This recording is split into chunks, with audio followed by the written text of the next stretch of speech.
کیا کوئی بے عمل، بے ادب، نماز کو چھوڑ دینے والا، گناہوں سے محبت کرنے والا کیا معرفت عباس سمجھے گا؟ معرفت عباس سمجھنے کا حق اس کو ہے جو خود تقوی کی طہارت کو حاصل کرے، پھر عباس کو پہچانے۔ تو مولا عباس کے حوالے سے ایک جملہ اور سن لیجئے کہ مولا عباس علیہ السلام کی آرزو ہے، ایک آرزو ہے، اور کیا آپ اپنی ساری آرزویں مولا عباس سے منوا کر کیا ایک آرزو مولا عباس کی مانیں گے؟ جی نہیں، ماننا پڑے گا نہیں، یہی تو کمال ہے۔ حج واجب ہے، زیارت مستحب ہے، کہ تاکہ پہچانا جائے یہ کون مجبوری میں حج پر جاتا ہے، کون محبت میں زیارت پہ آتا ہے۔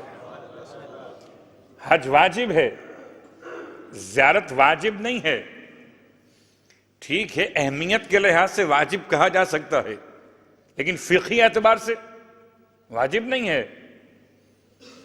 یہ ایک امتحان ہے عشق و محبت کا، کہ وہاں جانا مجبوری ہے، یہاں جانا ضروری ہے۔ حج پہ جانا مجبوری ہے، ورنہ واجب ادا نہیں ہوگا، اور کربلا جانا ضروری۔ صلوات پڑھے محمد و آل محمد۔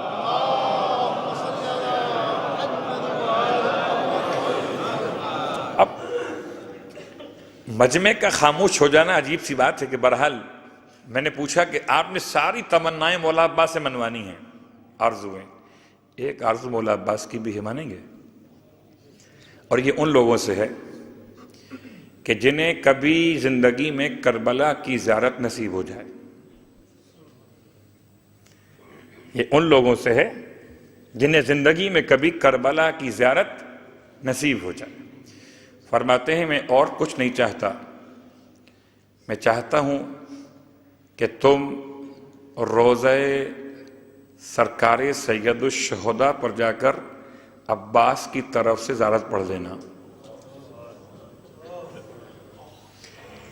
میں نے جملہ کہا اور آپ نے سن لیا، یہ چھوٹی بات نہیں ہے، بہت بڑی بات ہے، بہت بڑی بات ہے۔ کہ میں صرف اتنا چاہتا ہوں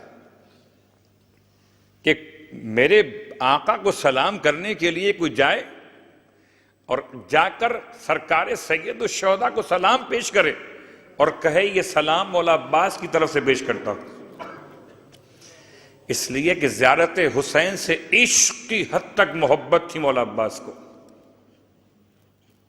اللہ اکبر۔